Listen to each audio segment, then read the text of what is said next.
I ni'n teimlo bod ni fod i ostwng y llais ychydig bach achos mae Sandy Anderson yn llythrenol y tu ôl i ni fan hyn. Wi'm eisiau mynd â i sylwau o'i waith pwysig.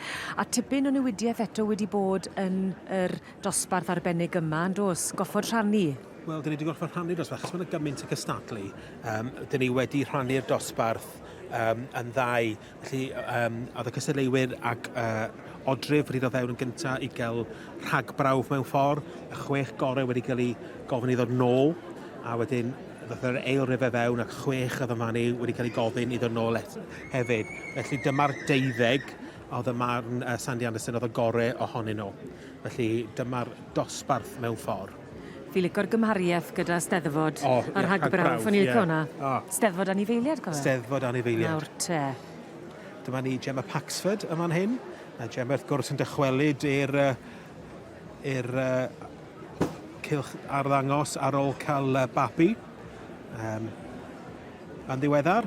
Ac wrth gwrs Gemma yn gweithio i Ceri Ffel, Brydfa Bryn Seion, ac yn cynhyrchu'r ceffylau ar ei rhan hi. Gemma wedi cael dipyn o lwyddiant yn arbenigwraig yn troi ceffylau yma allan. Ti'n gallu gweld, cofia, ti'n cael datgoffa o'r ieuenctid o ba mor ifanc yw'r stoc yma. Maen nhw'n eitha nerfus ac yn gallu ymateb yn gloi iawn i unrhyw symudiadau sydyn. Yn bendant, yn bendant. Ac mae'r cyhoedd yma yn siarad ac yn trafod ac mae yna sŵn a pawb symudiadau ac ydych chi jyst yn gweld maen nhw'n chydig bach yn swyl. Dyma ni y Bryn Seion Myrtle wrth yma'r cheniad showbiz. Wrth gwrs, ddyn ni'n sôn oedd yn enillydd fan hyn yn y sioe frenhinol nôl yn yr ha ac allan o'r gaseg Bryn Seion Manon. Beth am y cynhyrchwyr yn y byd ceffylau? Mae hwnna'n swyddogaeth yn ei hunan. Yndi, mae o wedi cynyddu mewn poblogrwydd, ond be ydyn nhw wedi pobl sydd yn gwneud bywoliaeth allan o cynhyrchu troi anifeiliaid allan ac i ddangos nhw ar ran y perchnogion. Felly, dyn ni wedi gweld ambell un yn dangos bore yma ac mi fydden nhw'n codi ffi wedyn yn wythnosol ar y berchenog ac yn arddangos. A be ydi o, rili, ydi pobl falle sydd diddordeb yn cyffylau, sydd falle ddim ar sgil neu'r crefft i troi nhw allan ar gyfer sioeau, neu mae o'n bobl sydd falle a diffyg amser, pobl busnes, so maen nhw'n dibynnu wedyn ar y cynhyrchwyr yma i helpu nhw. Fardra Lwbi fan hyn, yn eiddo i David Davies, allan o'r march Ceilan Calon Lan a'r gaseg Fardra Starbright. Gwrs y Brydfa Fardra yn hen Brydfa. Ym Mhardal. Lawr, dwi eisiau deud ym Mro Morgannwg. Os dwi'n anghywir, gai cweir dwi'n siŵr. Ond ie. Wi'n mynd amned i o gwbl. Islyn Cariad Pyr o'n blaen yn ni fan hyn. Mae ni Dora Jones Evans, sydd yn doctor, yn GP, yn ystod y dydd, ac ardal Trawsfynydd. Ac Brydfa Islyn wedi cael dipyn o lwyddiant dros y blynydde yn Brydfa Blaengar yn yr adran A.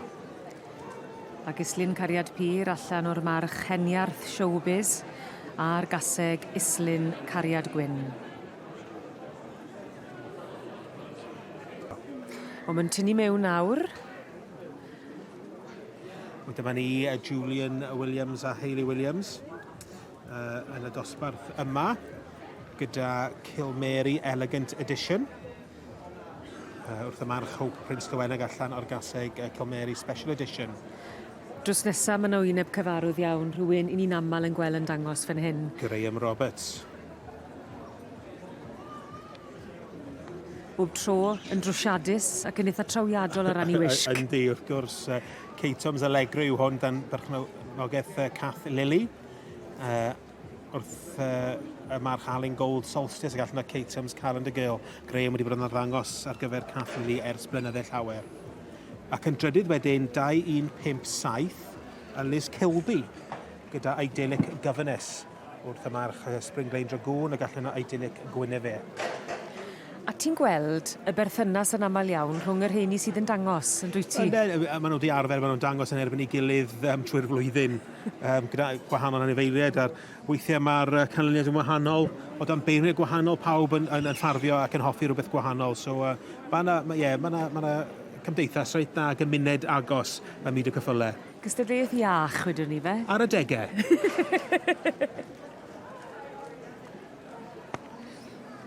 Dyma ni, y 3 uchar hyn o bryd. Dyma'r un nath adolyga di hefyd, fi'n credu'r un ar y Do, bryd. ar benigwr falle, sy'n rhai yn deud. Ond dwi'n mynd un i brolio, Helen. Ac i ni wedi bod wrth ein bodd yn edrych ar Sandy Anderson fyny. Mae yna olwg penderfynol yn ei ligad, ond dwi'n mynd rhoi dim byd i ffwrdd os ti'n deall beth fi. Wyt ti'n mynd gallu ddarllen y chwaith. Bod yna batrwm yn niferniadau, mae'n dyla rhywbeth nôl. Yndi, mae'n adael i ni dyfalu mewn ffordd, ydy o, to. Dyn ni'n gweld weithiau bod ambell i feirniad. Dwi'n nabod un yn dda iawn sydd ti'n gweld o'n tynnu gwynebau wrth iddo fo benadu, a diolch yn sylwi bod o'n wneud. So mae Sandy Anderson yn dyn dda'n chwarae poker, dwi'n meddwl. So ti'n mysio wario poker ni erbyn e? Brydfa Thistledown yn wreiddiol o Glasgow. Ond bellach wedi gosod i'w wreiddiau o gwmpas Loughborough, e? O gwmpas Loughborough, swydd... Anodd iawn gyda ge. Yndi. Ond ai fel hyn fydd hi yn aros. Di'r het yn mynd i ffwrdd. Mae o'n canolbwyntio, mae wedi gweld rhywbeth ac mae yna rhywbeth yn ei boenio. Cael y cipolo gola yna. Jyst yn sicrhau bod yn hapus gyda'r penderfyniad. A ti'n gweld yn y cefndir fyny pobl yn nodi'r hi fel lawr fel nes ti sôn. Na fe? Pawb a'i lyfr, pawb a'i bapur. Mae honna di bod yn gymorth iddo fe trwy'r holl feirniadu, y ffon. Be sy'n mynd trwy'r meddwl na? Gewn ni wybod yn y man. Dwi'n siŵr bod Julian Williams sydd yn y safle cyntaf hyn y bryd yn chwysu. Dwi'n eisiau unrhyw beth i newid. Ydy, mae'r het i ffwrdd. Kilmary. A dyma ni felly... Kilmary Elegant Edition yn mynd ar wobr gyntaf yn y dosbarth yma i'r Ebolesi yn adferch yn adran y Merlod Mynydd Cymreig. Fillies o Gelding Fall. Llongyfarchiadau mawr i'r enillydd. Congratulations to the winner of the class, number 2175. And this is Kilmary Elegant Edition, property of Julian and Hayley Williams and family. Llongyfarchiadau mawr i chi fel teulu. Yn derbyn yr ail wobr, in second, we have 2161. And this is Kath Owen Lily with Caitham's Allegra. Wel, dyma ni enillydd yn y dosbarth i'r Ebolesi yn adferch yn adran y Merlod Mynydd Cymreig. Julian, to be fair, she looks $1 million. Yeah, thank you. She's quite a firework, actually, and she's actually out of a half-sister to last year's Supreme Champion. Well, this family has been a very successful one for you. Yeah, we've had a lot of luck. We've had a lot of luck, and yeah, fingers crossed. You say they've come up trumps here quite a bit in the fair as well. Yeah, no, we're on a bit of a roll at the moment, so yeah. Where is Hayley now? I'm sure she's probably somewhere. I've seen her on the sidelines. She's probably crying or something like that. She'll give you a critique when you get out anyway, right? Thank you very much. Thank you. With Vardra Luby.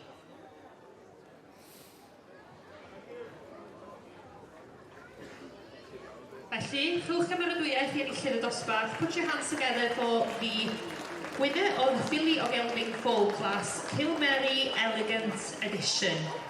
Property of Julian and Hayley Williams and family.